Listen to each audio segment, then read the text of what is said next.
स्वागत। आज हम सोच के एक बड़े दिलचस्प पहलू पर बात कर रहे हैं।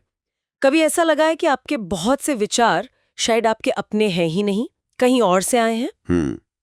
हमारे पास criticalthinking.pdf नाम के दस्तावेज से कुछ अंश हैं जो इसी सवाल को उठाते हैं। तो आज हम क्या समझने वाले हैं? यही कि हमारी सोच पर किन चीजों का असर पड़ता है और हम कैसे सचमुच अपने दिमाग का कंट्रोल वापस पा सकते हैं। चलिए इस पर थोड़ी गहराई से बात करते हैं। हाँ बिल्कुल। और ये एक बहुत जरूरी मुद्दा है।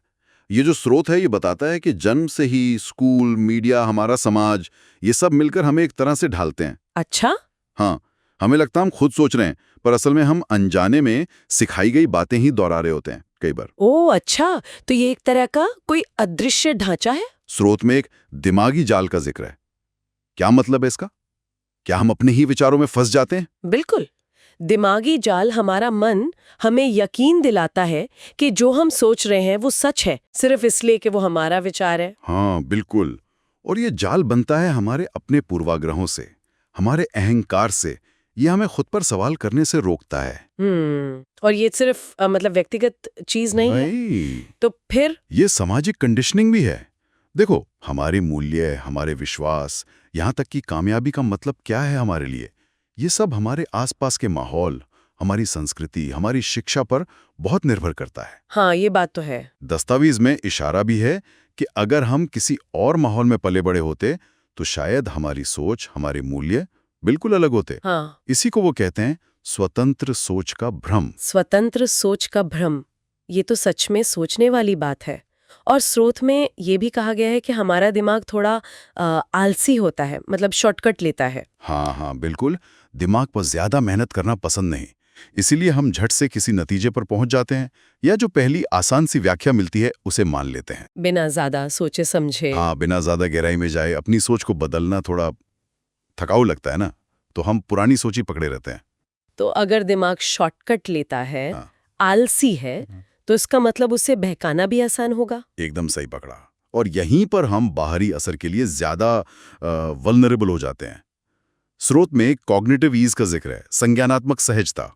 Cognitive ease? हाँ, यानी हमारा दिमाग ऊर्जा बचाने के लिए आसान, जानी पहचानी बातों को ज्यादा पसंद करता है, भले वो पूरी तरह सच ना हो। अच्छा। इसीलिए तो देखो, झूठी खबरें कितनी तेजी से फैलती हैं, अगर वो सरल हो और थोड़ी भावनात्मक हो। हाँ, ये तो देखा है। और वो कंफर्मेशन बायस वाली बात? हाँ, वो भी इसी से जुड़ी है क्या? हाँ बिल्कुल, पुष्टि पूर्वाग्रह। ये भी यही काम करता है। हम अनजाने में सिर्फ वही जानकारी ढूंढते हैं, याद रखते हैं जो हमारी पहले से बनी हुई राय से मिलती हो। और जो उसे चुनौती दे उसे हम नजरअंदाज कर देते हैं या उस पर शक करते हैं। सोचो, कभी देखा है कोई सहकर्मी जो किसी टॉपिक पर बहुत कम जानता है पर सलाह सबसे ज्यादा देता है? हाँ हाँ, अक्सर होता है ऐसा। स्रोत बताता है कि ये शायद डनिंग क्रूगर प्रभाव हो, जहां थोड़ी सी जानकारी से आत्मविश्वास बहुत ज्यादा बढ़ जाता है। बाप रे, दिमाग के कितने सारे जाल हैं ये। अच्छा, और भावनाओं का क्या रोल है? क्या ये सच है कि फैसले लेने में तर्क से ज्यादा भावनाएं हावी रहती हैं? अक्सर अक्सर ऐसा ही होता है। गुस्सा, डर या बहुत ज्यादा उत्साह, ये भावनाएं हमें सोचने का मौका ही नहीं देती। हम सीधे प्रतिक्रिया कर देते हैं। हाँ।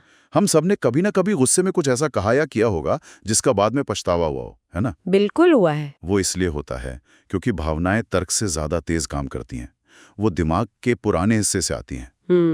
और जरूरी बात यह है कि ये भावनाएं हमेशा सच्चाई पर आधारित हों, ये जरूरी नहीं। वो हमारे पिछले अनुभवों से या अंदर छिपे पूर्वाग्रहों से आ सकती हैं। तो फिर करें क्या? तो जरूरी है कि महसूस करने और उस पर अमल करने के बीच थोड़ा थोड़ा गैप रखें, रुकें। जैसा दस्तावेज में सलाह दी गई है, रुकें और पूछें, क्या ये जो मैं महसूस कर रहा या रही हूं, ये तथ्यों पर आधारित है या सिर्फ मेरी एक रिएक्शन है? ये बहुत जरूरी बात है। ठीक है, तो ये सब जानने के बाद इस जाल से, इन प्रभावों से बाहर कैसे निकलें? कोई रास्ता है। हाँ है। और वो है सही सवाल पूछने में। स्रोत कहता है कि सिर्फ ये पूछना काफी नहीं कि क्या यह सच है। तो फिर क्या पूछें? हमें पूछना चाहिए, कौन सा सबूत मुझे गलत साबित कर सकता है? ओहो, ये तो उल्टा सोचने जैसा है। हाँ, ये सवाल हमें मजबूर करता है अपनी ही मान्यताओं को चुनौती देने के लिए। और या फिर ये पूछे, मुझे ये मानने से किसे फायदा हो रहा है? इससे बाहरी मकसदों का पता चल सकता है।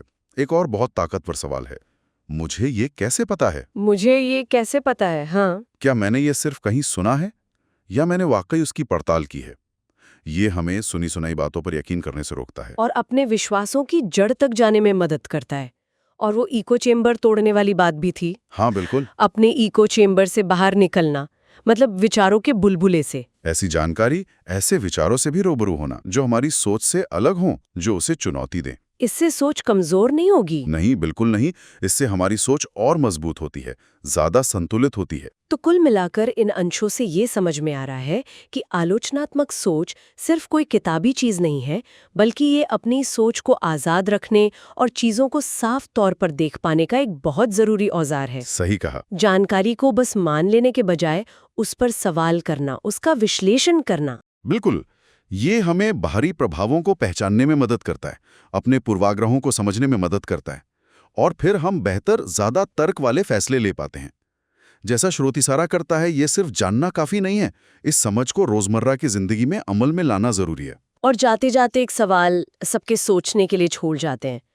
अगर हमारे इतने सारे विचार और विश्वास असल में बाहरी प्रभावों और हमारे दिमाग के इन शॉर्टकट्स का नतीजा है, तो फिर हमारे व्यक्तित्व का वो असली स्वतंत्र हिस्सा वो कौन सा है?